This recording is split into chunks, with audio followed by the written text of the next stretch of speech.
तो चलिए हम लोग समय को गंवाए बिना आज के इस वीडियो को शुरू करते हैं। और यह वीडियो आपके लिए काफ़ी हेल्पफुल होने वाला है, क्योंकि इसमें मैंने गोधूली भाग 2 के पद खंड से संबंधित जितने भी महत्वपूर्ण प्रश्न हैं, ऑब्जेक्टिव टाइप के क्वेश्चन बनने वाले हैं, जिसकी पूछे जाने की संभावना है या पूछे जा चुके हैं, उन तमाम तरह के प्रश्नों पर हम लोग इस पर डिस्कस करने वाले हैं। तो चलिए शुरू करते हैं। जो पहला अध्याय है यानी प्रथम अध्याय, जिसका नाम है राम नाम बिनु बिरथे जगी जन्मा। राम नाम बिनु बिरथे जगी जन्मा, जो नर दुख में दुख नहीं माने। यह जो काव्य है, इसके जो रचनाकार है गुरु नानक जी हैं, गुरु नानक जी। अब आइए इस चैप्टर से संबंधित जो भी महत्वपूर्ण ऑब्जेक्टिव क्वेश्चन बन रहे हैं उसको हम लोग देखते हैं।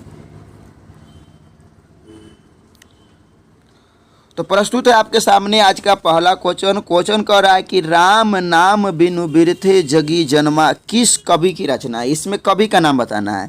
राम नाम बिनु बिरथे जगी जन्मा किस कवि की रचना है। आपके सामने 4 ऑप्शन है। क्या वह गुरु नानक जी हैं, गुरु अर्जुन देव हैं, या रसखान है, या प्रेम धन है। तो इसका सही जवाब क्या होगा? इसका सही जवाब ऑप्शन ए यानी गुरु नानक राम नाम बिनु बिरथे जगी जन्मा के कवि है। दूसरा प्रश्न आपके सामने है। कह रहा है कि निम्न में गुरु नानक की रचना कौन है। अब बताना कि दिए हुए ऑप्शनों में गुरु नानक की रचना कौन है। आपके सामने 4 ऑप्शन है। पहला है कि अति सुधो स्लेट को मारता है, ये क्या दे रहा है भैया।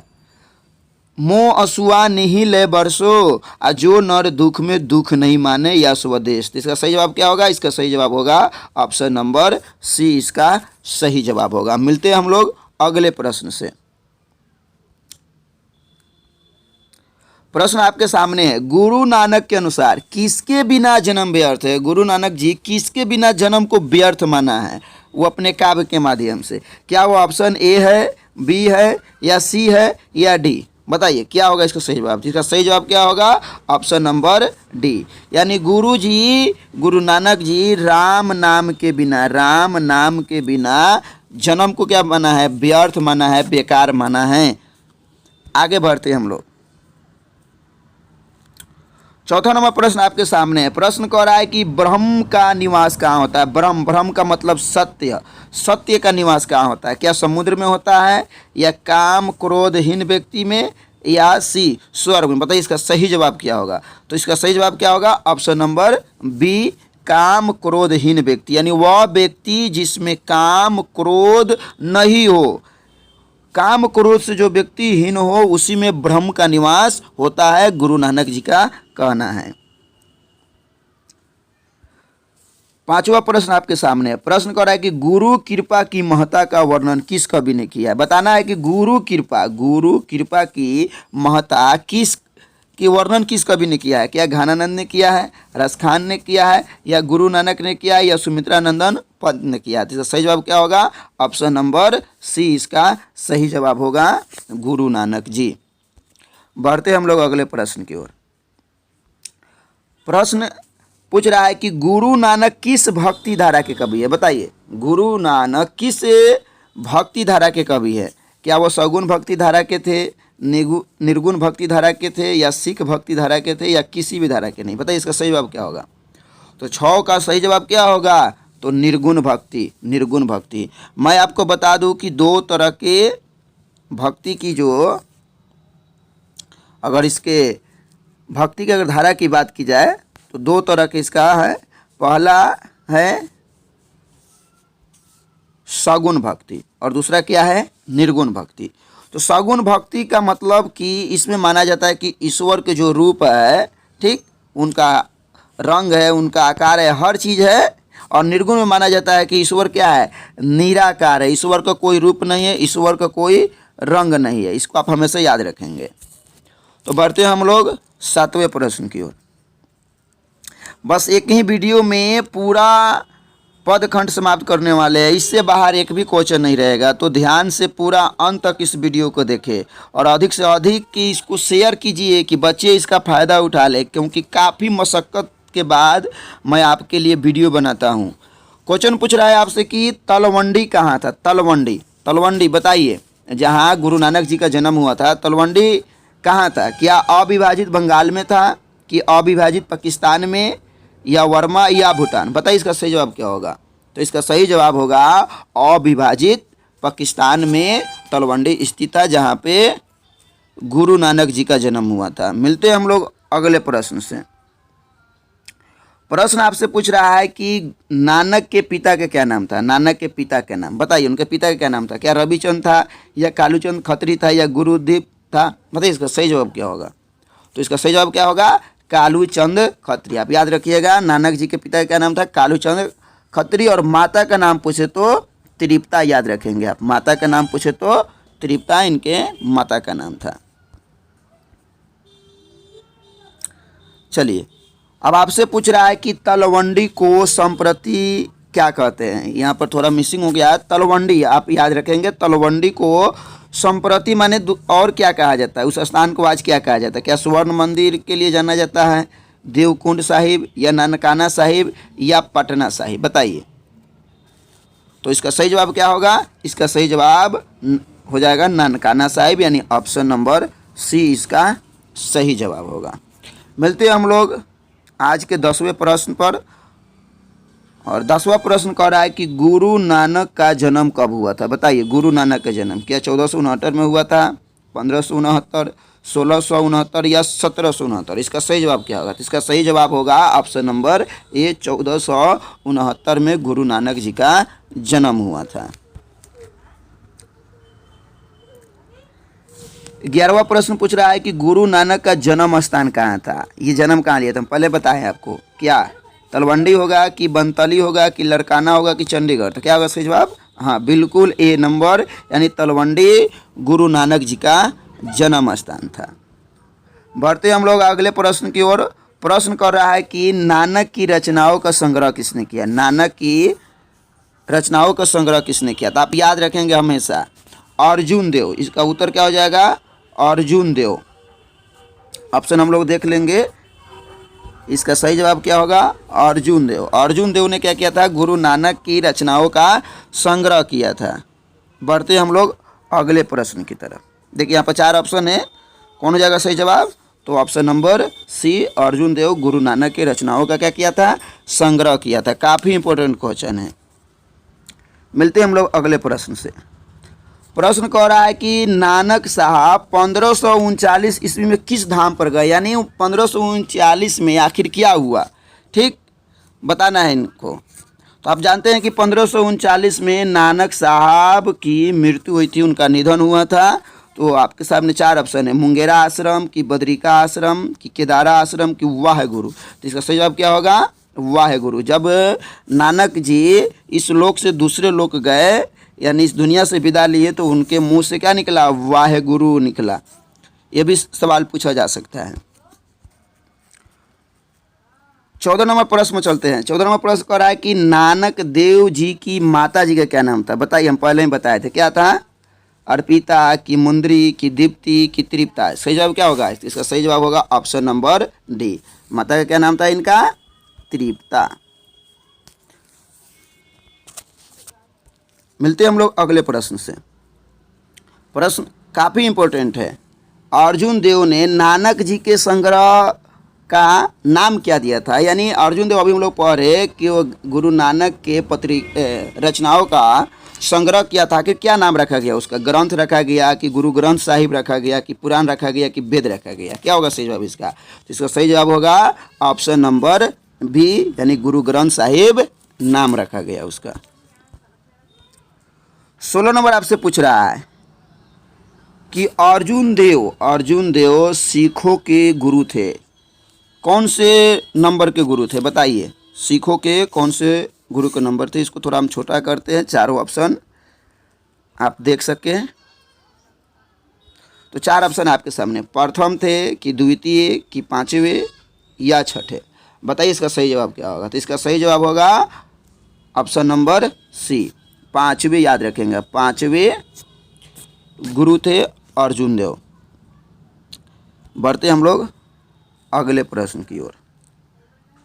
अब सवाल है कि अर्जुन देव ने कब नानक की रचनाओं का संग्रह किया।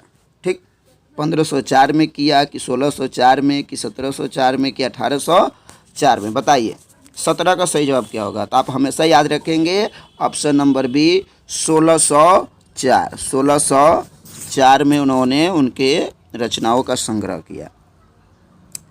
अब आपसे पूछा जा रहा है 18 नंबर प्रश्न में कि नानक जी कैसे कवि थे। नानक जी कैसे कवि थे, क्या संत थे, असंत थे, अशांत थे या अज्ञात।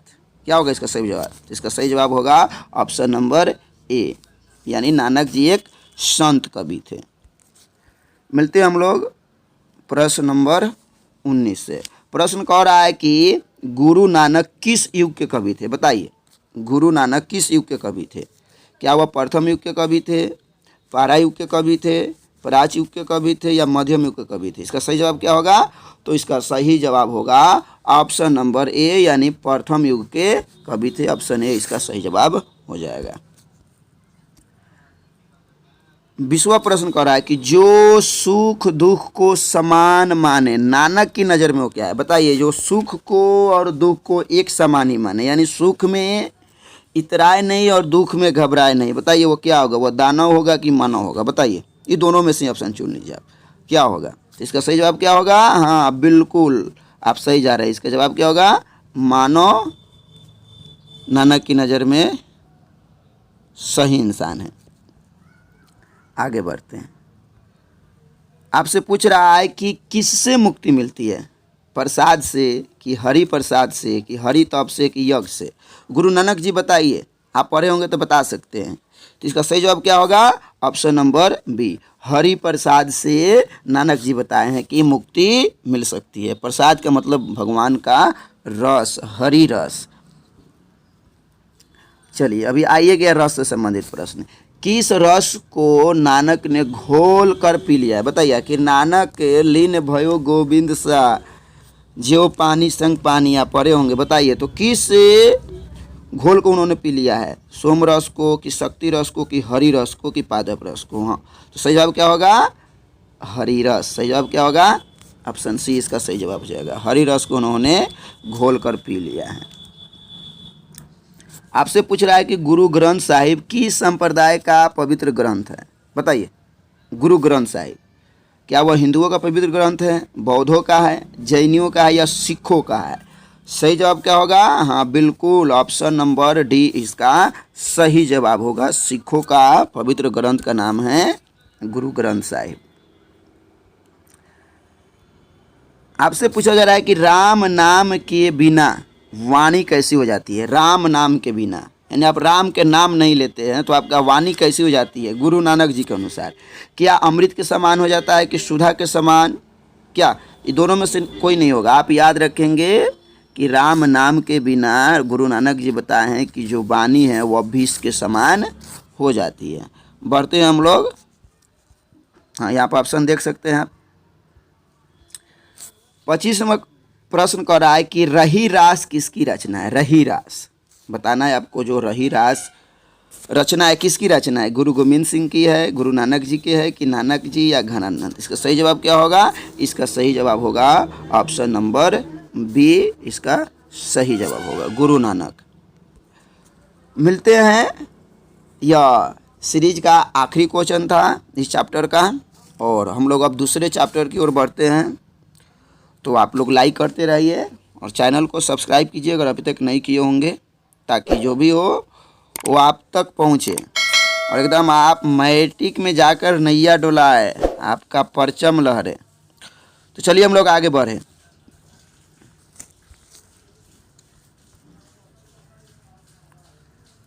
चलिए दूसरा जो चैप्टर है प्रेम अयनी श्री राधिका। प्रेम अयनी श्री राधिका कंजिन के ऊपर वारो।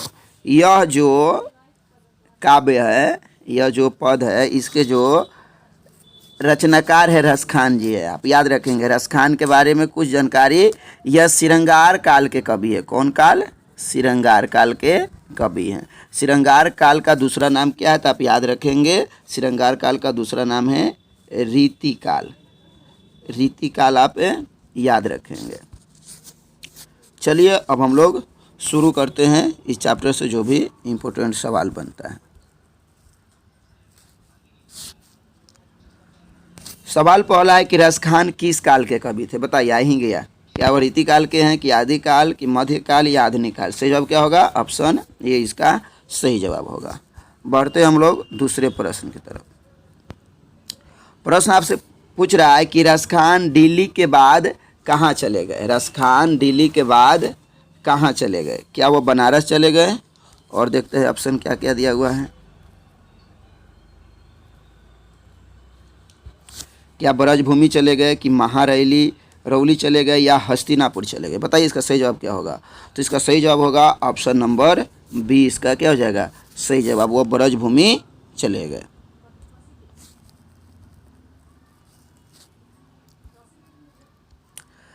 आपसे पूछा जा रहा है इस प्रश्न से कि रसखान की भक्ति कैसी थी, बताइए।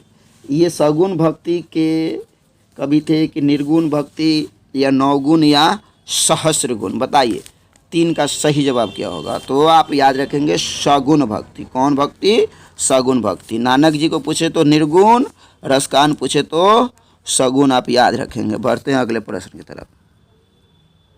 आपसे पूछ रहा है कि रसखान ने प्रेम अयनी किसे कहा है, बताइए। प्रेम अयनी किसे कहा है, क्या कृष्ण को कहा है, सरस्वती को कहा है, या राधा को कहा है, या यशोदा को कहा है, बताइए। चार का सही जवाब क्या होगा, तो चार का सही जवाब क्या होगा ऑप्शन नंबर सी, यानी रसखान ने प्रेम अयनी, प्रेम का रूप, प्रेम का खजाना कहिए, वो कौन है, तो राधा है। बढ़ते हम लोग पांचवें प्रश्न की ओर। पांचवा प्रश्न कह रहा है कि रसखान के चित्त चोर कौन है, कौन है जो रसखान के चित्त को चुरा कर ले गया है। क्या वो माखन चोर है, इंद्र हैं, कि श्री कृष्ण है, कि कामदेव है। बिल्कुल माखन चोर यानी श्री कृष्ण इसका क्या होगा सही जवाब होगा। बढ़ते हम लोग छठे प्रश्न की ओर। सवाल कह रहा है कि रसखान ब्रज के वन बागों पर क्या न्यौछावर करने को तैयार है। अगर एक बार इनको अगर ब्रज का जो वन बाग है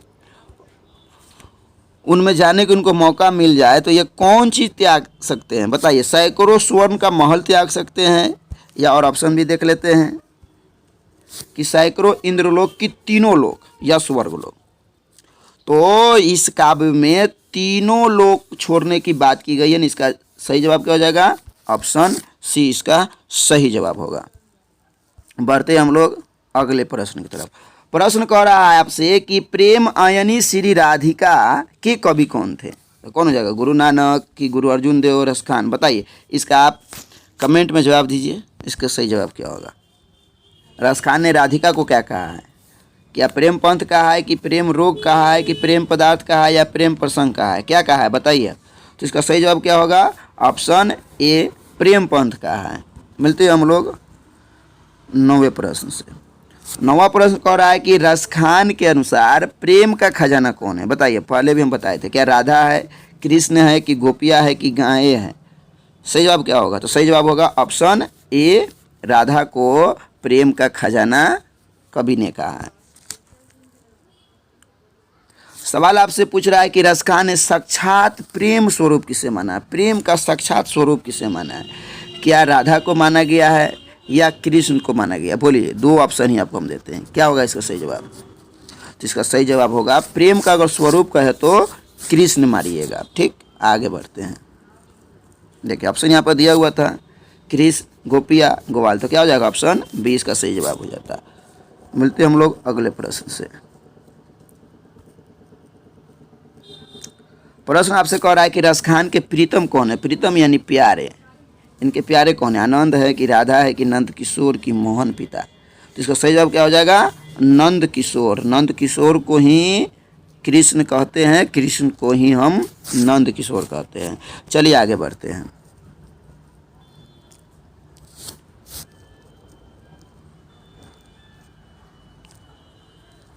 आपसे पूछ रहा है कि रसखान के मन रूपी मानिक को किसने चुरा लिया। जब भी चुराने की बात आए तो आप माखन चोर को याद रखेंगे। राधा होगी, कृष्ण, गोपिया, ग्वाल, कौन हो जाएगा? जी हाँ, बिल्कुल बी इसका सही जवाब होगा। ऑप्शन बी इसका, कृष्ण ने रसखान के मन रूपी मानिक को चुरा कर ले गया था। आगे बढ़ते हैं हम लोग। 13 नंबर प्रश्न कर रहा है कि रसखान ने किस मार्ग की दीक्षा लिया था। किस मार्ग की दीक्षा लिया था? क्या संत मार्ग की, कि पुष्टि मार्ग की, धर्म मार्ग या शांति मार्ग? तो इसका सही जवाब होगा ऑप्शन बी, शांति मार्ग। ठीक, बस एक ही वीडियो आपके लिए काफ़ी है। जो भी क्वेश्चन, जब भी आप एग्ज़ाम देने जाए एक दिन पहले इस क्वेश्चन को आप क्या करें, देख लेंगे।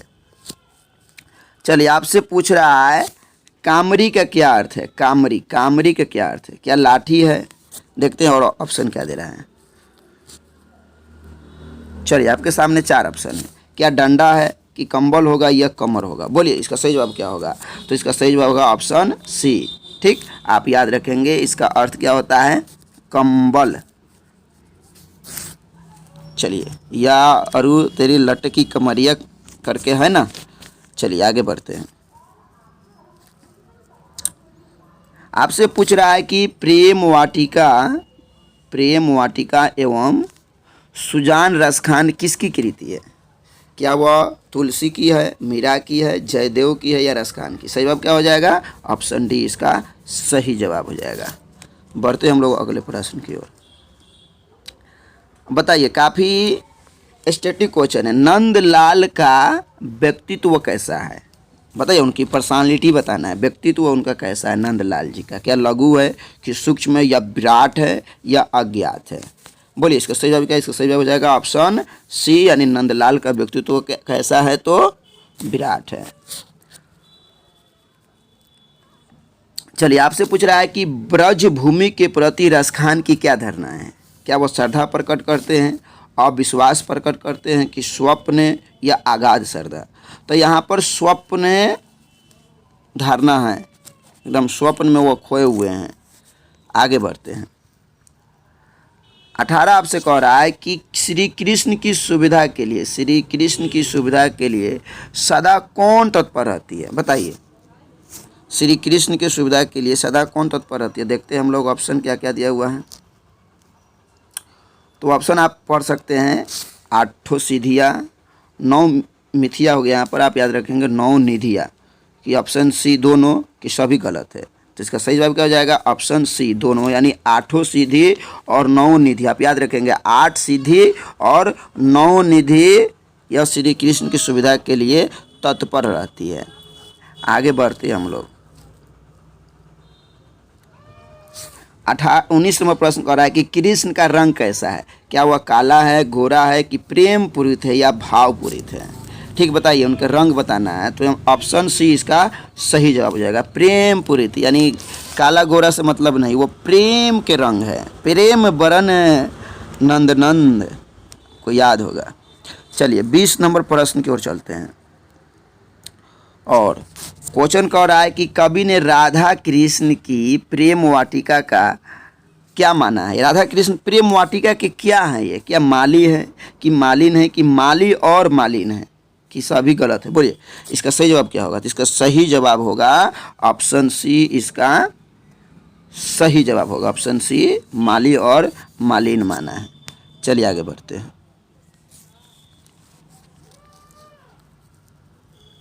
चलिए दूसरे चैप्टर का यह आखिरी क्वेश्चन है आपके सामने। रसखान के रचना काल के समय किसका राज्यकाल था? बताना है आपको, रसखान के रचना काल के समय किसका राज्यकाल था? अकबर का था, हुमायूं का था, जहांगीर का था, या औरंगजेब का था? किसका था बताइए। तो इसका सही जवाब हो जाएगा ऑप्शन सी, यानी जहांगीर का शासनकाल था। तो इस तरह से हम लोग 2 चैप्टर से संबंधित ऑब्जेक्टिव को देखा। अब हम लोग बढ़ते हैं अगले चैप्टर यानी तीसरे अध्याय की ओर बढ़ते हैं, जिसका नाम है अति सुधो स्नेह को मारक है। आप देख सकते हैं अति सुधो स्नेह को क्या है, मारक है। ठीक, मोह आंसुओं निहिले बरसो। इसके जो रचनाकार है घनानंद जी हैं। कौन है? तो घनानंद, आप याद रखेंगे। ठीक, अब घनानंद, इनके बारे में आप याद रखेंगे, ये भी श्रृंगार काल के कवि हैं, ठीक। और इन्होंने अपने प्रेमिका को याद करते हुए इस काव्य की रचना की है। आइए हम लोग बढ़ते हैं आगे, जो भी महत्वपूर्ण क्वेश्चन है उसको देखते हैं। सवाल पहला आपके सामने प्रस्तुत है। सवाल कह रहा है कि अति सुधो स्नेह को मार्ग है के कवि कौन है? तो क्या हो जाएगा? गुरु नानक, घनानंद, रामधारी सिंह दिनकर या सुमित्रा नंदन पंत। सही जवाब होगा ऑप्शन बी, घनानंद। आगे बढ़ते हैं हम लोग। प्रश्न आपसे पूछ रहा है कि घनानंद किस काल के कवि थे? अभी हम बोलिए, क्या आदि काल के कवि थे, कि भक्ति काल के कवि थे, या रीति काल या छायावधि? बोलिए, इसका सही जवाब क्या हो जाएगा? ऑप्शन सी, यह रीति काल के कवि थे। मिलते हैं हम लोग तीसरे प्रश्न से। तीसरा प्रश्न आपसे पूछ रहा है कि घनानंद किस भाषा के अच्छे जानकार थे? उर्दू के, कि अंग्रेजी के, कि संस्कृत के, या फारसी के? बताइए इसका सही जवाब क्या होगा? तो इसका सही जवाब हो जाएगा ऑप्शन डी, वह फारसी के अच्छे जानकार थे। अगला प्रश्न की ओर बढ़ते हैं। प्रश्न कह रहा है कि घनानंद किस भाषा के कवि है? घनानंद किस भाषा के कवि? ऑप्शन थोड़ा देखते हैं हम लोग। पूछ रहा है कि घनानंद किस भाषा के कवि है? क्या वह मगही है, ब्रज है, खड़ी है, या संस्कृत है? बोलिए इसका सही जवाब क्या हो जाएगा? तो आप हमेशा याद रखेंगे वे मगही भाषा के, कौन भाषा के? मगही भाषा के कवि हैं। आगे बढ़ते हैं हम लोग। आपसे पूछा जा रहा है पांचवें प्रश्न के रूप में, घनानंद का जन्म कब हुआ था? बताइए घनानंद का जन्म कब हुआ था? पांचवें प्रश्न का उत्तर बताइए। तो इसका सही जवाब क्या होगा? क्या ए होगा, बी होगा, सी होगा, या डी होगा? बताइए इसका सही जवाब क्या होगा? तो इसका सही जवाब होगा ऑप्शन ए, 1689 में घनानंद का जन्म हुआ था। बढ़ते हम लोग अगले प्रश्न की ओर। चलिए, तो जन्म तो हम लोग देख लिए। अब बताइए कि घनानंद की हत्या कब कर दी गई? घनानंद की हत्या कब कर दी गई? बताइए, 1539 में, कि 1639 में, 1739 में, या 1839 में? इसका सही जवाब बताइए। तो इसका सही जवाब क्या हो जाएगा? ऑप्शन सी, 1739 में घनानंद की हत्या कर दी गई थी। आगे बढ़ते हैं। आपसे पूछ रहा है कि घनानंद किस चीज़ के पीर के गायक थे? किस चीज़ के पीर के गायक थे? क्या वह विरह के, दुख के, या प्रेम के, या वात्सल्य के? तो आप याद रखेंगे इनको प्रेम के पीर भी कहा जाता है इन्हें। ऑप्शन सी इसका सही जवाब हो जाएगा। मिलते हैं हम लोग आठवें प्रश्न से। आठवां नंबर प्रश्न कह रहा है, इसको थोड़ा छोटा करते हैं। चलिए, अब दिख रहा है और फिर भाग गया।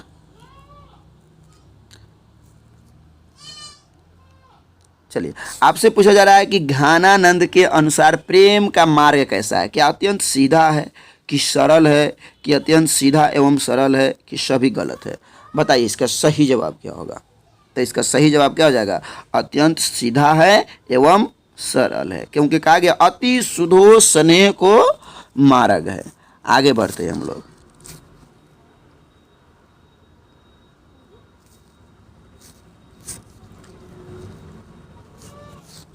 नौवां प्रश्न आपसे कह रहा है कि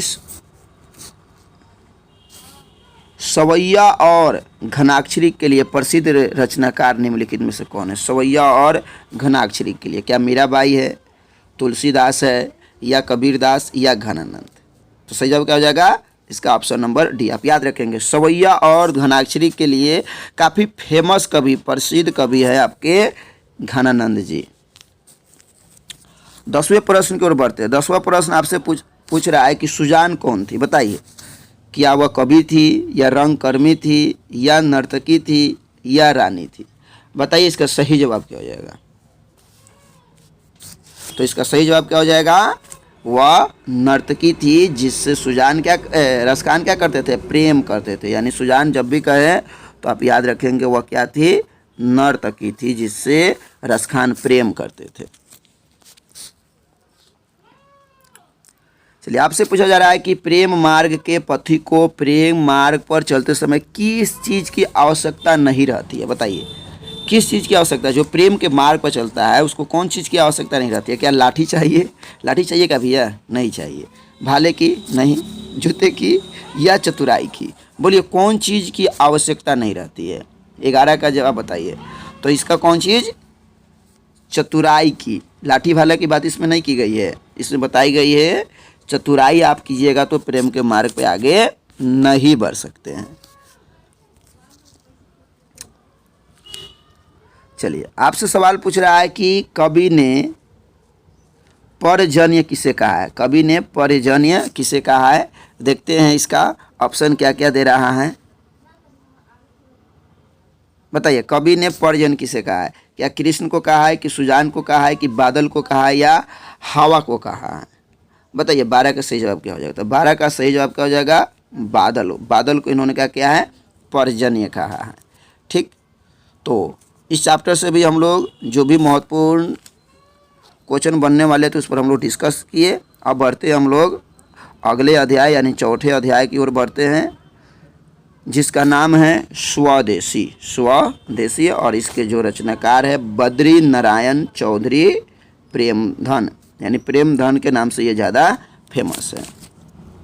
आइए हम लोग इनसे भी संबंधित जो भी इम्पोर्टेंट क्वेश्चन है उसको देखते हैं। सवाल आपके पहले सामने आपके प्रस्तुत है, कह रहा है कि स्वदेशी किस कवि की रचना है? बताइए, स्वदेशी किस कवि की रचना है? तो क्या होगा? घनानंद होगा, सुमित्रा नंदन पंत होगा, कि रामधारी सिंह दिनकर, या प्रेमधन? क्या होगा? प्रेमधन। बिल्कुल आपका सही जवाब ऑप्शन डी इसका सही जवाब होगा। बढ़ते हैं हम लोग अगले प्रश्न की ओर। प्रश्न कह रहा है आपसे कि प्रेमधन किसका उपनाम है? अभी हम लोग देखे हैं, क्या सच्चिदानंद, हीरानंद, वात्स्यायन, सूर्यकांत त्रिपाठी निराला, या बद्री नारायण चौधरी, या वीरेंद्र डंगवाल? तो सही जवाब क्या होगा इसका? ऑप्शन सी इसका सही जवाब होगा। बढ़ते हम लोग तीसरे प्रश्न की ओर। इसको थोड़ा छोटा कर लेते हैं और देखते हैं। आपसे पूछ रहा है कि प्रेमधन किस युग के कवि थे? क्या आदिकाल के कवि थे, भक्ति काल के कवि थे, भारतेंदु युग के कवि थे, या छायावादी युग के कवि थे? बताइए, इसका तीसरे नंबर सवाल का जवाब क्या होगा? तो आप हमेशा याद रखेंगे ये भारतेंदु युग के कवि थे। भारतेंदु युग के ये कवि थे। बढ़ते हम लोग अगले प्रश्न की ओर।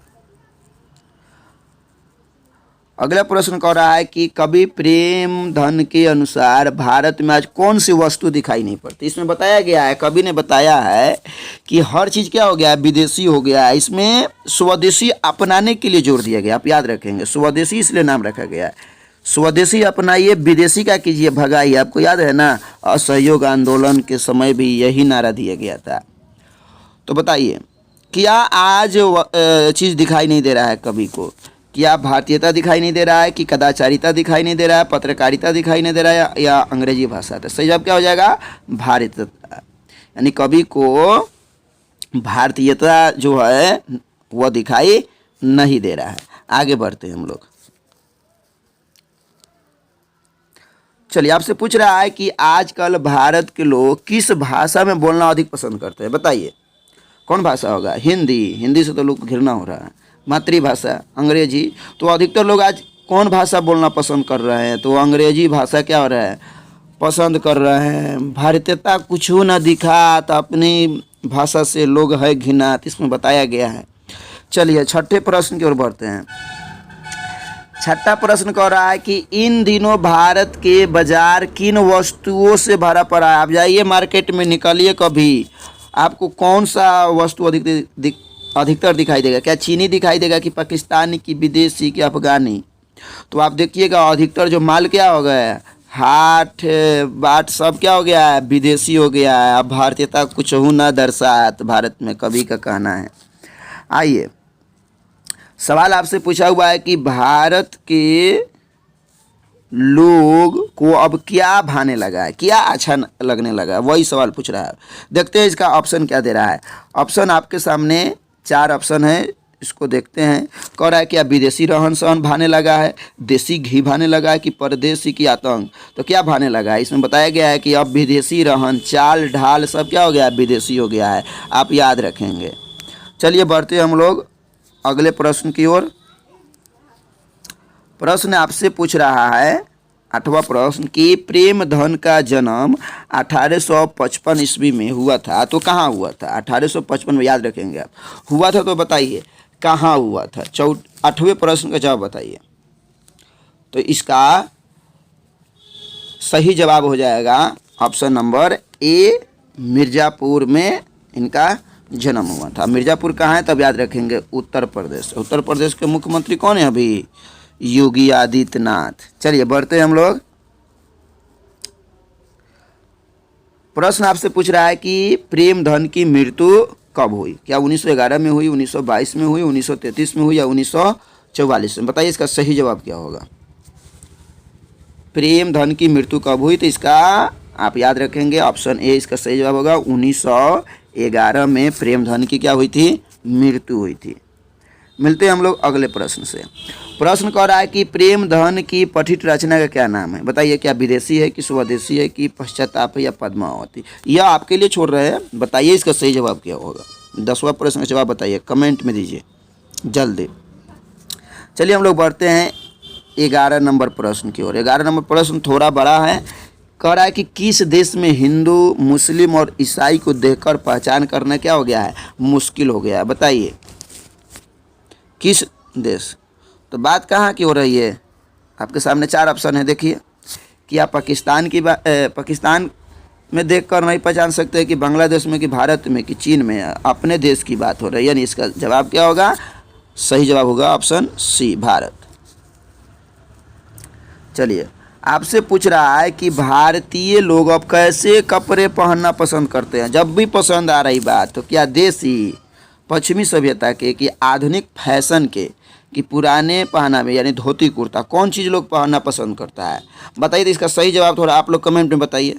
ठीक, बताइए इसका सही जवाब। आपके ऊपर हम छोड़ते हैं कि कौन लोग अब कपड़ा पहनना अधिक पसंद करता है। ठीक, बताइए। चलिए 13 नंबर कह रहा है कि भारतीय हिंदू अब किस भाषा का प्रयोग कम कर रहे हैं? किस भाषा का प्रयोग अब कम कर रहे हैं? बताइए। 5वें अध्याय का 13 नंबर जो सवाल है उसका जवाब बताइए। क्या अंग्रेजी है, क्या संस्कृत है, क्या हिंदी है या फारसी है? बताइए इसका सही जवाब क्या होगा। तो इसका सही जवाब क्या हो जाएगा? अंग्रेजी तो होगा ही नहीं। भारतीय हिंदू अब किस भाषा का प्रयोग कम करते हैं? तो इसका सही जवाब क्या हो जाएगा? हिंदी। हिंदी अब बहुत कम प्रयोग में लोग ला रहे हैं। चलिए बढ़ते हम लोग 14 नंबर प्रश्न की ओर। प्रश्न कह रहा है कि भारत में कहीं भी क्या दृष्टिगोचर नहीं हो रही है? माने क्या दिखाई नहीं दे रहा है? दृष्टिगोचर का मतलब होता है कि जो नज़र नहीं आ रहा है। क्या पाश्चात्य संस्कृति की भारतीयता नज़र नहीं आ रहा है, कि आदि संस्कृति या लोक लज्जा? क्या दिखाई नहीं दे रही है? तो कभी बताया है कि भारतीयता अब कुछ हूँ ना दर्शात, यानी भारतीयता नज़र नहीं आ रही। इसका सही जवाब क्या होगा? Option B. बढ़ते हम लोग अगले प्रश्न की ओर। चलिए सवाल कर रहा है कि आज भारतीयों की बुद्धि विदेशी क्यों हो गई? क्यों भारत के लोगों का बुद्धि विदेशी हो गया? बताइए इसका सही जवाब क्या होगा। चलिए ऑप्शन देखते हैं। ऑप्शन आपके सामने 4 ऑप्शन है, यानी विदेशी भाषा पढ़कर, धोती को छोड़कर, पतलून पहनने से, या डी नंबर है संस्कृत छोड़कर। बोलिए इसका सही जवाब क्या होगा। क्वेश्चन देख लीजिए। आज भारतीयों की बुद्धि विदेशी क्यों हो गई है? 4 ऑप्शन आपके सामने हैं, बताइए इसका सही जवाब क्या होगा। तो इसका सही जवाब क्या हो जाएगा? क्योंकि लोग क्या पढ़ रहा है? विदेशी भाषा पढ़ रहा है। अंग्रेजी पढ़ के एकदम अंग्रेज बनते चला जा रहा है लोग। चलिए आगे बढ़ते हैं। पूछ रहा है आपसे कि स्वदेशी कविता में किस बात का उल्लेख है? देश दशा का, कि दरिद्रता का, कि भावुकता का, कि कठोरता का? तो इसमें सही जवाब क्या हो जाएगा? देश दशा, यानी देश के दशा को बताया गया है कि क्या हालत हो गई है अपने देश की। चलिए आगे बढ़ते हैं हम लोग 17 नंबर प्रश्न की ओर। 17 नंबर प्रश्न आपसे पूछ रहा है कि भारतीयता की क्या पहचान है? बोलिए भारतीय लोगों की क्या पहचान है? ढीले ढाले धोती पहन लेने से, कि पतलून से, कि अचकन युक्त पैजामा से, कि घाघरा से? बताइए 17 नंबर प्रश्न का सही जवाब क्या होगा। तो इसका सही जवाब क्या हो जाएगा? ढीले ढाले धोती से भारतीयता की क्या है? पहचान है। चलिए, अब आपसे पूछ रहा है कि कवि ने स्वदेशी कविता में डफाली किसे कहा है। काफ़ी इंपॉर्टेंट सवाल है आपसे, डफाली, ठीक, किसे कहा है? क्या वो निरीप को कहा है, कि दासवृत्ति के चाहने वाले को, कि अंग्रेजों को, कि दासों को? किसको डफाली कहा है बताइए आप। काफ़ी इंपॉर्टेंट सवाल है। तो इसका सही जवाब क्या हो जाएगा? दासवृत्ति की चाहने वालों को कवि ने क्या कहा है? डफाली कहा है। ऑप्शन बी इसका सही जवाब हो जाएगा। चलिए, अब सवाल आपसे पूछ रहा है कि आज हिंदुस्तानी कहाँ की बनी वस्तुओं से घृणा करने लगे। कहाँ की बनी वस्तु घृणा करने लगे? तो इसमें बार बार बताया गया है घृणा किससे हो जा रही है? हिंदुस्तान के लोगों को अपने ही देश की बनी चीज़ क्या हो रही है? क्या चीन निर्मित, कि अमेरिका निर्मित, कि इंग्लैंड निर्मित, या हिंदुस्तान निर्मित? सही जवाब क्या हो जाएगा? ऑप्शन डी इसका सही जवाब होगा। हिंदुस्तान निर्मित वस्तु, हिंदुस्तान के लोगों को अब एकदम घृणा उससे महसूस होने लग रहा है, कवि जी का कहना है। और बिल्कुल है भी इस तरह से। लोग आधुनिक में इतने आगे बढ़ गए हैं कि लोग अपने कल्चर को भूल जा रहे हैं। 20 नंबर सवाल कह रहा है कि हिंदुस्तान के लोगों को क्या सुनकर लाज आने लगी है। बताइए, हिंदुस्तानी होना, कि जनता होना, कि गरीब होना, कि परतंत्र? तो इस कविता में बताया गया कि हिंदुस्तानी शब्द सुनकर ही अब क्या हो गए हैं? भारत के लोगों को लाज आने लग रही है। तो सही जवाब क्या हो जाएगा? Option A. चलिए आगे बढ़ते हैं। सवाल आपसे पूछ रहा है कि स्वदेशी कविता कब लिखी गई थी? बताइए, स्वतंत्र काल में लिखी गई थी, कि भारत की स्वतंत्रता काल में, कि हड़प्पा सभ्यता में, कि सभी सही है? बताइए, 21 नंबर प्रश्न का सही जवाब क्या होगा? तो इसका सही जवाब क्या होगा? भारत की स्वतंत्रता काल में इसको क्या की गई है? लिखी गई है। आगे बढ़ते हैं। 22 नंबर आपसे सवाल कर रहा है कि आज भारत की जनता मेहनत से ज़्यादा भरोसा किस चीज़ पर कर रही है? बताइए, चाकरी पर, कि धर्म पर, कि चोरी पर, या पलायनवाद पर? बताइए, इसका सही जवाब क्या होगा? इसका सही जवाब बताइए। तो इसका सही जवाब क्या हो जाएगा? 22 का ऑप्शन ये जाएगा। कौन सी? चाकरी पर लोग ज़्यादा भरोसा कर रहा है। मेहनत से ज़्यादा चाकरी कीजिए, चमचई कीजिए, फायदा होगा, कि नहीं? लोग इसी पर भरोसा कर रहा है, कभी का कहना है। चलिए आगे बढ़ते हैं। आपसे पूछ रहा है कि प्रेमधन अपना आदर्श किसे मानते थे? इनका आदर्श कौन था? कौन था इनका आइडियल? क्या महात्मा गांधी थे, विवेकानंद जी थे, कि रविन्द्रनाथ टैगोर थे, कि भारतेंदु हरिश्चंद्र थे? तो किसको अपना आदर्श मानते थे? भारतेंदु हरिश्चंद्र को, यानी ऑप्शन डी इसका क्या होगा? सही जवाब होगा। बढ़ते हम लोग अब अगले प्रश्न यानी अगले अध्याय की ओर बढ़ते हैं, जिस अध्याय का नाम है भारत माता। भारत माता तेरी जय हो। भारत माता, जिसके रचनाकार कौन है? सुमित्रा नंदन पंत। चलिए आइए, इससे जो भी जुड़ी हुई जानकारी है उसको भी हम लोग देख लेते हैं। बढ़ते हैं। चलिए, आपसे पूछा जा रहा है, एकदम जोश जुनून से आप भरे रहिए, एकदम आपको नैया डोलाना है जाकर। मैट्रिक के एग्ज़ाम के दिन एकदम नैया डोलाना है, और 100 में 100 बना कर लाना है आपको सही से, और हमको बताना है कि हाँ सर पूरा सही मारे हम। आपसे पूछा जा रहा है कि भारत माता किस कवि की कविता है? बताइए, ये भारत माता किसकी कविता है? क्या कुंवर नारायण जी का है, प्रेमधन का है, रामधारी सिंह दिनकर का है, या सुमित्रा नंदन जी का है? तो सही जवाब क्या हो जाएगा? सही जवाब हो जाएगा ऑप्शन डी इसका सही जवाब। बढ़ते हैं अगले प्रश्न की ओर। पंत भारत माता किस प्रकार की कविता है? पंत भारत माता, बताइए, इसमें यह एक रहस्यवादी है, कि यथार्थवादी है, कि प्रगतिवादी है, कि इनमें से कोई नहीं? बताइए, इसका जवाब क्या होगा? तो इसका जवाब होगा ऑप्शन बी यथार्थवादी। आप याद रखेंगे, भारत माता कैसी किस प्रकार की कविता है? तो यथार्थवादी। बढ़ते हम लोग तीसरे प्रश्न की ओर। तीसरा प्रश्न कह रहा है कि भारत माता शीर्षक कविता किस संग्रह से ली गई है? काफ़ी इंपॉर्टेंट सवाल है, संग्रह वाले सवाल पूछते हैं आपसे। क्या यह ग्राम्या से ली गई है, चिदम्बरा से ली गई है, कि लोकायतन से ली गई है, कि गुंजन से ली गई है? बताइए, इसका सही जवाब क्या होगा? तीसरे प्रश्न का सही जवाब बताइए क्या होगा? तो इसका सही जवाब हो जाएगा ऑप्शन ए, यह ग्राम्या से ली गई है। बढ़ते हम लोग आगे। चलिए, आपसे चौथा नंबर प्रश्न कह रहा है कि भारत माता कहाँ खड़ी है? वृक्ष के नीचे खड़ी है कि गंगा के पास खड़ी है कि यमुना के किनारे खड़ी है कि मुंबई में खड़ी है? बताइए। सवाल चैप्टर में भारत माता को कहाँ खड़ी हुई बताया जा रहा है। इसका सही जवाब क्या होगा? तो इसका सही जवाब होगा वृक्ष के नीचे। ऑप्शन ए इसका सही जवाब होगा।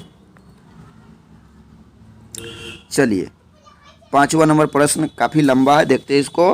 कह रहा है कि भारत माता कविता में कवि ने किसे अशिक्षित, मूढ़, असभ्य और निरस्त्र और निर्धर कहकर संबोधित किया? कौन है अशिक्षित, कौन है मूढ़, कौन है असभ्य, कौन है निरस्त्र है? किसे कहा है? क्या अंग्रेज है, गुलाम है, कि भारतीय है, कि प्रवासी है? कौन है वह? भारतीय है, मूढ़ है, असभ्य है, निरस्त्र है, कोई अस्त्र नहीं, किससे लड़ेगा? कवि ने बताया है। चलिए आगे बढ़ते हैं। सवाल आपसे पूछ रहा है कि भारत के खेतों में क्या उगता है? क्या मिट्टी उगता है, चांदी उगता है, सोना उगता है या हीरा उगता है? बताइए सही जवाब क्या होगा इसका। 6 नंबर प्रश्न का सही जवाब, भारत के खेतों में क्या उगता है? ठीक, तो भारत के खेतों में क्या? सोना। मेरे देश की धरती उगले उगले सोना। चलिए आगे बढ़ते हैं, आगे बढ़ते हैं। प्रश्न कर रहा है आपसे कि भारत माता के माथे पर जो रेखाएं उभरी है वह किस बात से उभरी है? क्यों भारत माता के माथे पर जो रेखा उभरी है किस बात से उभरी है? सुख से, कि दुख से, कि चिंता से, कि बेवफाई से? बताइए।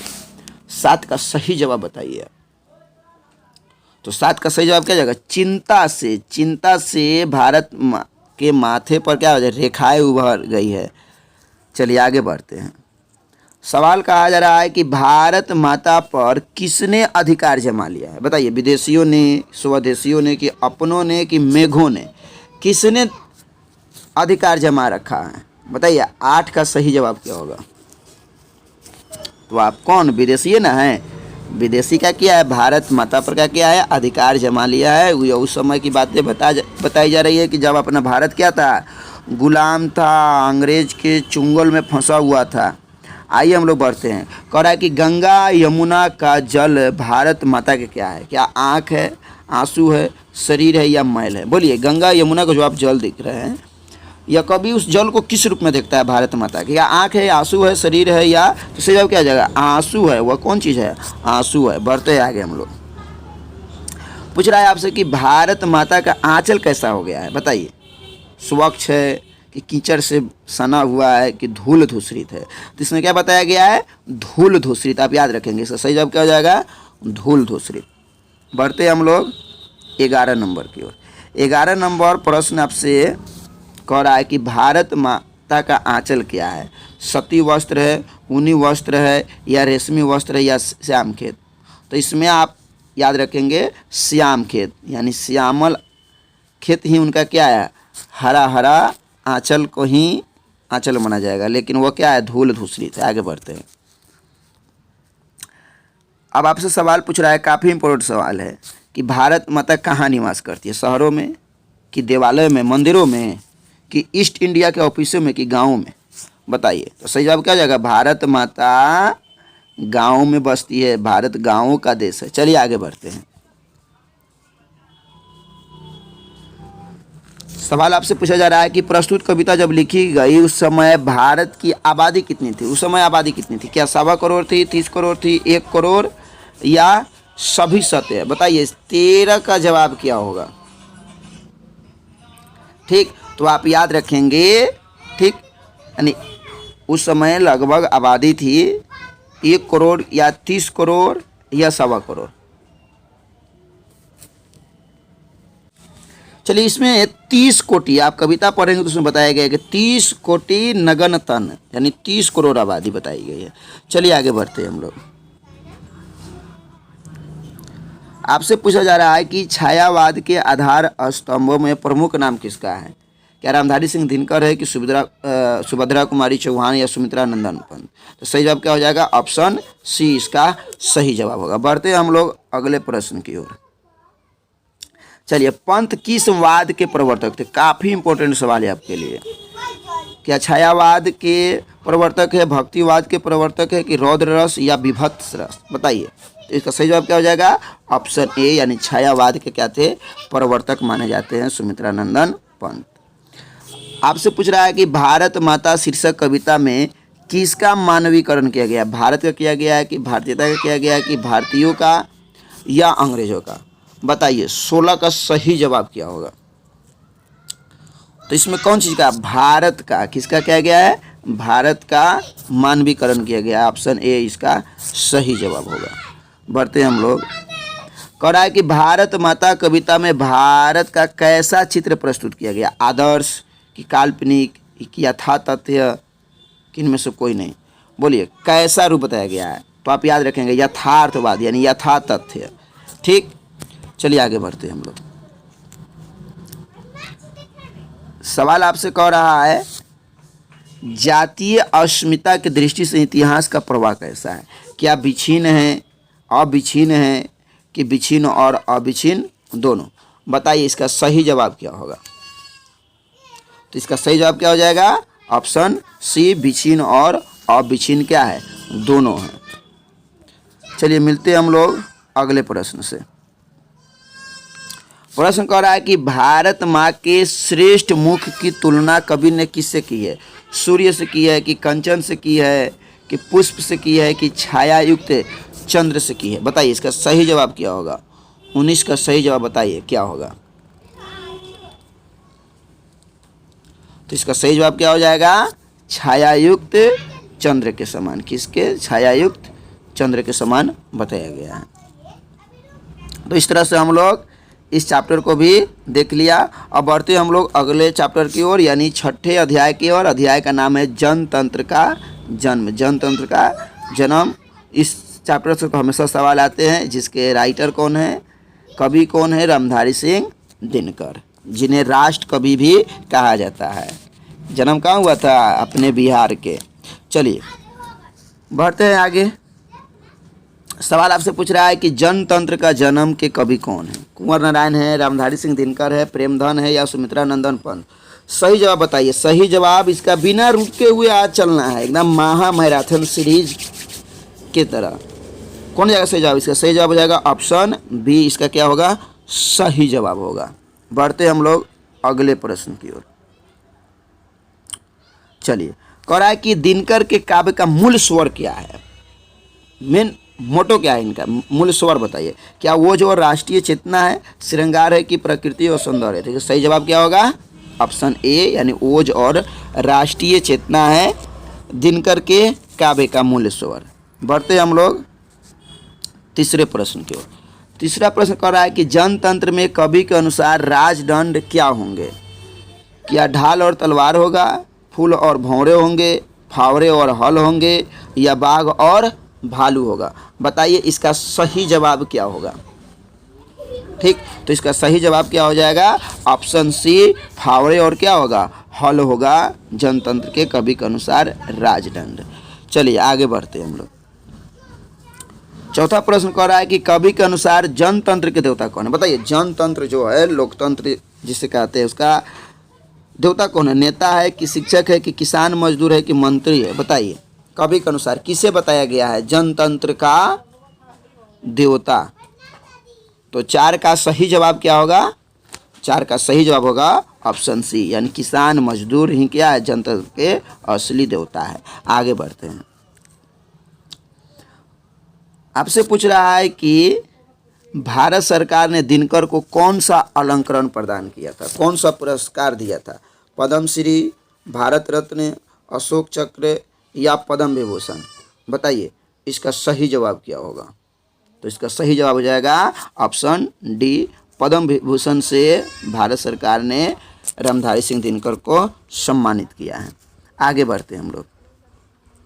सवाल है कि भारत में जनतंत्र की स्थापना कब हुई? ये आपको तो मालूम होगा, आप बताइए। क्या 1947 में, 1977 में या 1950 में?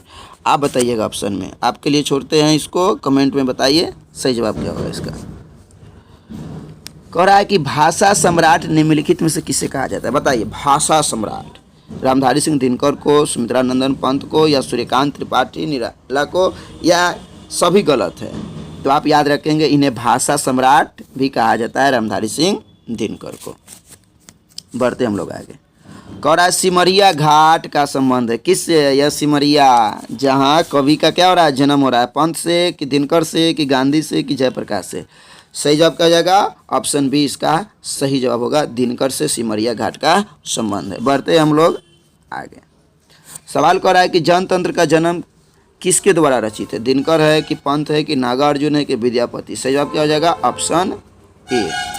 बढ़ते हैं हम लोग 10वें प्रश्न की ओर। प्रश्न कर रहा है कि कवि ने किसके लिए सिंहासन खाली करने का आह्वान किया है? कि खाली करो सिंहासन, जनता आने वाली है। राजा हेतु कि धनवान हेतु कि रंक हेतु? और एक और ऑप्शन क्या है, देखते हैं इसको। हाँ देखिए, ऑप्शन डी में कर रहा है जनता के लिए। तो सही जवाब क्या हो जाएगा? ऑप्शन डी इसका सही जवाब होगा। चलिए हम लोग बढ़ते हैं अगले प्रश्न की ओर। प्रश्न आपसे पूछ रहा है कि समय की धारा बदलने देने की क्षमता किसमें होती है? कौन है जो समय को भी बदल सकता है? क्या देश है कि जनता में है कि विदेश में है कि संतों में? तो कौन चीज़ में? सही जवाब क्या हो जाएगा? जनतंत्र यानी जन यानी जनता। चलिए आगे बढ़ते हैं।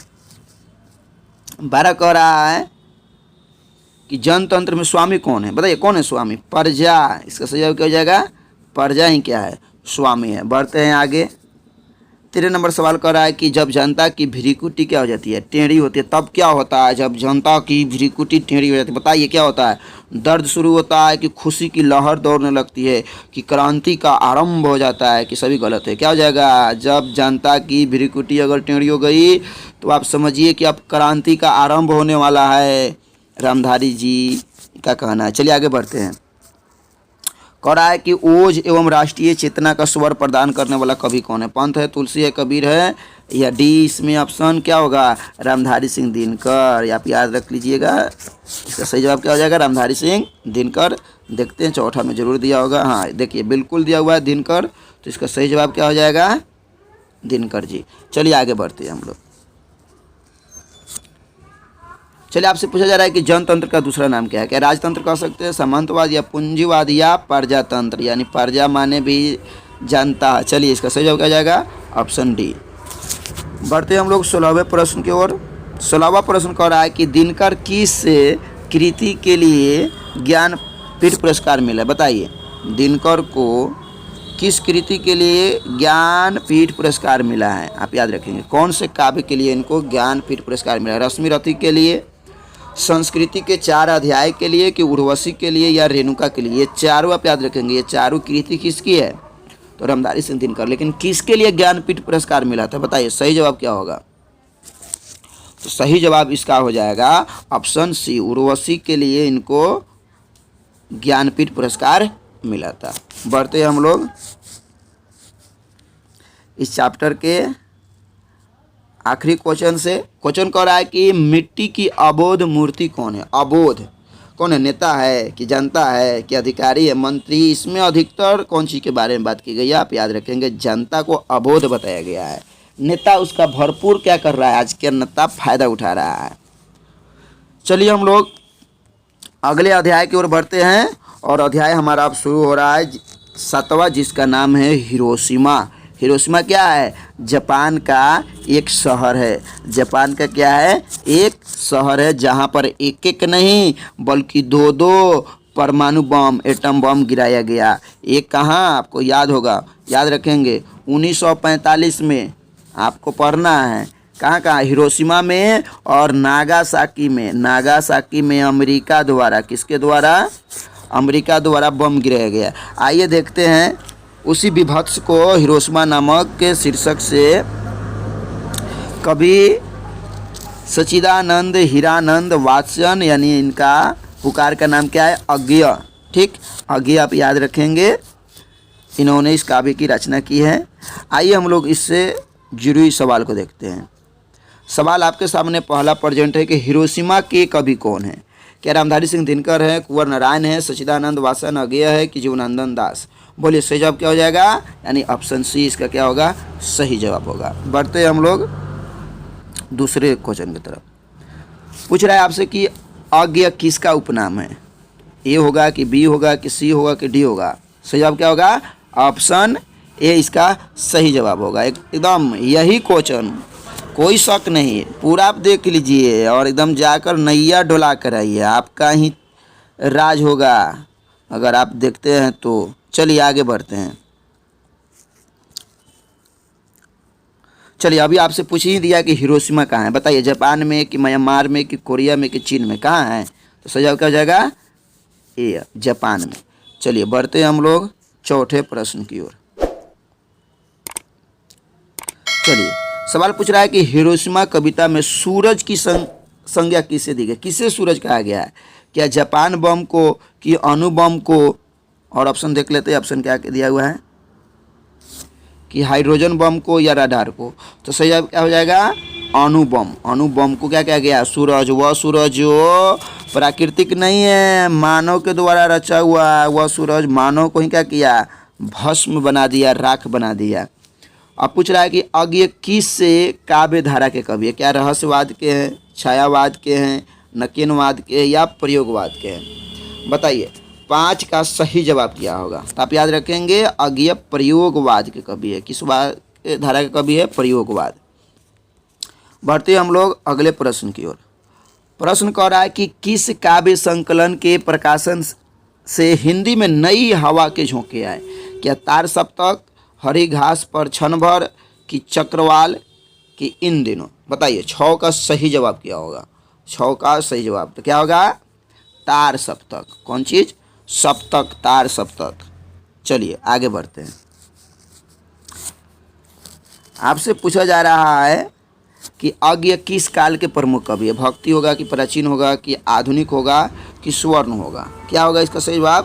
तो इसका सही जवाब हो जाएगा आधुनिक। यानी किस काल के कवि है? आधुनिक काल के ये कवि है और प्रयोगवाद धारा के कवि है। आगे बढ़ते हैं हम लोग।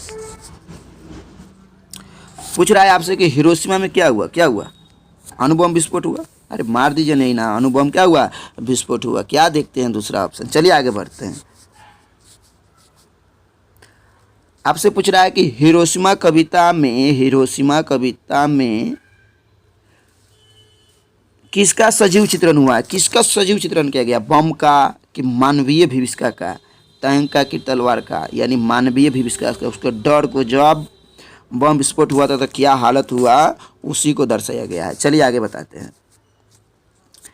हिरोशिमा शीर्षक कविता के रचनाकार कौन है? क्या अज्ञ है कि पंत है कि दिनकर है कि मीरा देवी? सही जवाब क्या हो जाएगा? ऑप्शन ए अज्ञ जी रचनाकार है। बढ़ते हैं आगे। चलिए आपसे पूछा जा रहा है कि अणु बम विस्फोट से क्या हुआ? अपार जन विकास होगा, अपार जन हानि, ए एवं बी दोनों या सभी गलत है। तो अपार जन हानि यानी इसका सही जवाब क्या हो जाएगा? Option B.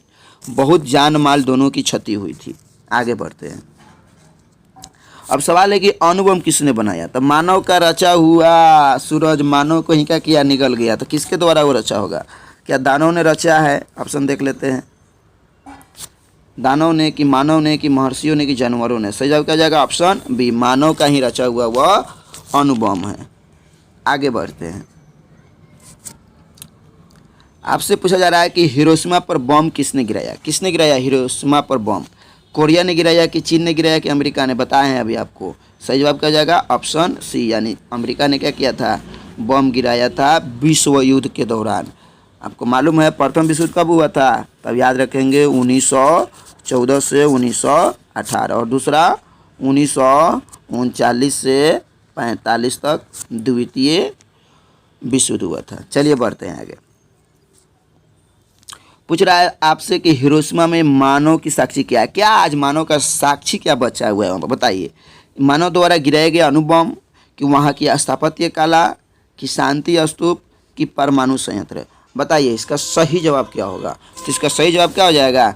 मानव द्वारा गिराया गया अणुबम वहाँ का क्या है? साक्षी है। बढ़ते हैं हम लोग आगे। पूछ रहा है आपसे कि हिरोशिमा में बम गिराए जाने के बाद वातावरण में क्या सुनाई देने लगा? चित्कार कि कोहराम? कि चित्कार और कोहराम दोनों की सभी गलत है।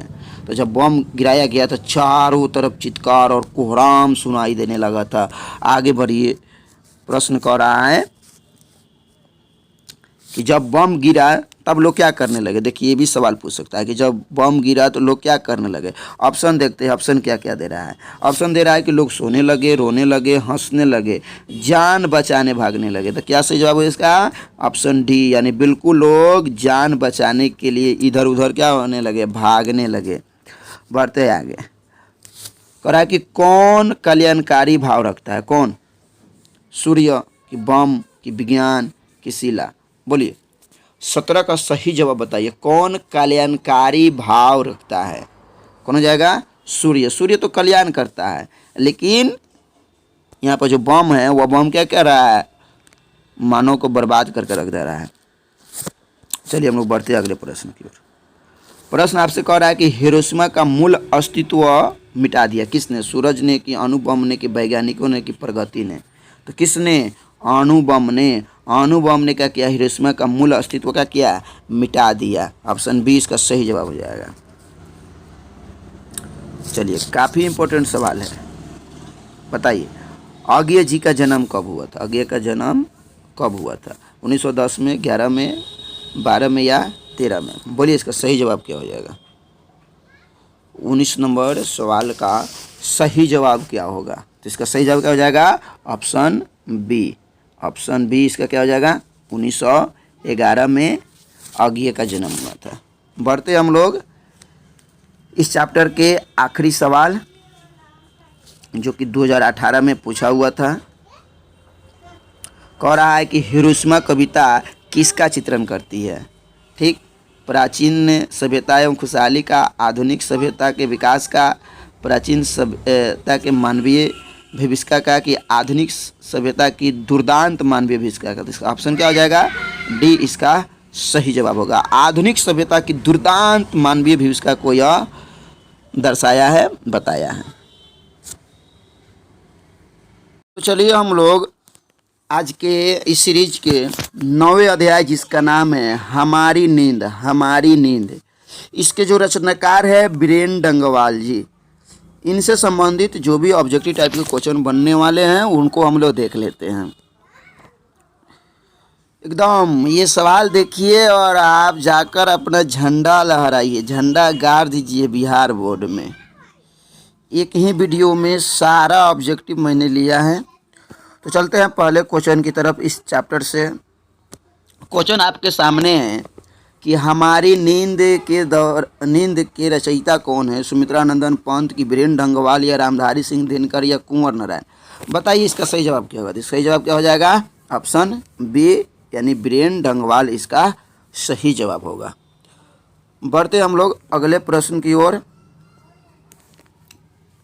तो आपसे पूछा जा रहा है कि बीरेन डंगवाल किस विचारधारा के कवि है? क्या वो जनवाद, रहस्यवादी, रीतिवादी या सूफी? बताइए सही जवाब क्या होगा? तो सही जवाब इसका हो जाएगा ऑप्शन ए, यानी जनवाद विचारधारा के वे कवि थे। आगे बढ़ते हैं तीसरे प्रश्न की ओर। तीसरा प्रश्न आपसे पूछ रहा है कि हमारी नींद में नींद किसका प्रतीक है? गफलत का, कि बेहोशी का, कि पागलपन का, कि मदहोशी का? बताइए तीसरे नंबर क्वेश्चन का सही जवाब क्या होगा? तो सही जवाब क्या हो जाएगा? यह गफलत का प्रतीक है। कौन सी का प्रतीक है? गफलत का प्रतीक। बढ़ते हम लोग अगले प्रश्न की ओर। प्रश्न कह रहा है कि दुष्चक्र में श्रेष्ठा पुस्तक पर बीरेन डंगवाल को कौन सा पुरस्कार प्राप्त हुआ था? इनका एक पुस्तक है दुष्चक्र में श्रेष्ठा। क्या ज्ञानपीठ पुरस्कार मिला, सोवियत लैंड नेहरू पुरस्कार या साहित्य अकादमी? बोलिए इसका सही जवाब क्या होगा? तो इसका सही जवाब क्या हो जाएगा? साहित्य अकादमी इसका सही जवाब हो जाएगा, जो कि दुष्चक्र में श्रेष्ठा पुस्तक के लिए इनको मिला था। बढ़ते हम लोग अगले प्रश्न की ओर। प्रश्न आपका पांचवा प्रश्न कर रहा है कि हमारी नींद कैसी कविता है? क्या समकालीन है, कि नकीनवादी है, हालावादी है या छायावादी है? बताइए इसका सही जवाब क्या हो जाएगा? तो इसका सही जवाब है समकालीन। समकालीन यह कविता है, समय के साथ। चलिए आगे बढ़ते हैं हम लोग छठे प्रश्न की ओर। प्रश्न कर रहा है कि कवि बीरेन डंगवाल के अनुसार जीवन में महत्वपूर्ण क्या है? क्या महत्वपूर्ण है? सुख है, कि नींद है, कि भ्रमण है, कि संघर्ष? जीवन में क्या महत्वपूर्ण है बताइए?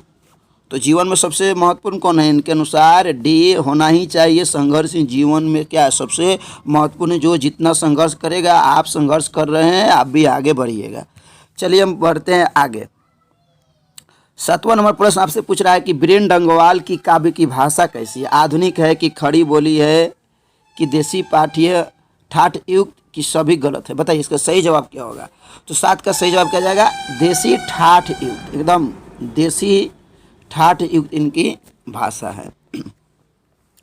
आगे बढ़ते हैं। 8वां प्रश्न आपके सामने एक और है कि मानव कब विकास करता है? अनाचार के आगे अडिग रहकर कि अनाचारी बनकर कि आतताई बनकर? बताइए कैसे वह आगे बढ़ेगा या विकसित करेगा? बताइए आपके सामने। तो इसका सही जवाब क्या हो जाएगा? ऑप्शन ए, अनाचार, यानी गलत के सामने आप क्या एकदम अडिग रहिए, उसका विरोध कीजिए, तब आपका विकास होगा। 9 नंबर प्रश्न आपसे पूछ रहा है कि समाज के दुश्मनों के बिछाए जाल की निम्नलिखित कौन है? बताइए भाग्य है कि पूजा है कि पाठ है कि उपयुक्त तीनों है? बताइए समाज के दुश्मनों के बिछाए जाल, यह सब बहुत इंपॉर्टेंट सवाल है आपके लिए। एकदम भाग्य पर तो विश्वास करना ही चाहिए। पूजा ही कौन चीज़ है? इससे कुछ नहीं होने वाला। चलिए पाठ, उपयुक्त तीनों क्या है? उपयुक्त तीनों यह समाज के दुश्मनों के द्वारा बिछाया हुआ एक प्रकार का समझिए कि जाल है, इसमें फंसे तो आपकी नैया डूब गया। चलिए बढ़ते हैं हम लोग 10वें प्रश्न की ओर। 10वां प्रश्न आपके सामने कर रहा है कि आज लोग किस प्रकार का जीवन जी रहे हैं? गधे का कि मक्खियों की तरह कि मच्छर बनकर कि सभी जगह? बोलिए इसका सही जवाब क्या होगा? तो इसका सही जवाब क्या हो जाएगा? मक्खियों की तरह लोग अपने जीवन जी रहे हैं, कवि ने बताया है इस काव्य पाठ में। आगे बढ़ते हैं। चलिए सवाल आपसे 11 नंबर पूछ रहा है कि जो लोग आज देवी जागरण करते हैं उनका उद्देश्य क्या है? देवी जागरण करने के पीछे उनका उद्देश्य क्या है? अमीरी से छुटकारा की गरीबी से छुटकारा की चोरों का भय, या ऑप्शन डी देखते हैं कि रात जागा? बोलिए इसका सही जवाब क्या हो जाएगा? तो इसका सही जवाब क्या हो जाएगा? गरीबी से छुटकारा पाने के लिए लोग क्या कर रहे हैं? देवी जागरण कर रहे हैं। तो इस तरह से आज के इस वीडियो का आखिरी क्वेश्चन हम लोगों के सामने प्रस्तुत हो रहा है। क्वेश्चन कह रहा है कि बीज कहाँ अंकुरित होता है? बताना है आपको, बीज कहाँ अंकुरित होता है? धरती में कि पानी में कि हवा में? बताइए बीज कहाँ अंकुरित होगा? तो सब इसका जवाब आप ही दीजिए, क्या होगा? यानी ऑप्शन चलिए बता ही दिए। 12 का आंसर क्या हो जाएगा? Option A. तो इस तरह हम लोगों ने गोधूली काव्य के से जितने भी ऑब्जेक्टिव टाइप के क्वेश्चन बनने वाले थे सबको बारी बारी से उसका ऑपरेशन किया, और उम्मीद है कि आपको यह वीडियो अच्छा लगा होगा। और इस वीडियो को अधिक से अधिक क्या कीजिए? शेयर कीजिए, और एग्ज़ाम देने से पहले इसको देख लीजिए, नहीं आप डुला के आइए। चलिए तो आप बहुत अच्छे होंगे, इस उम्मीद से मैं आज के लिए बस इतना ही। जय हिंद, जय भारत।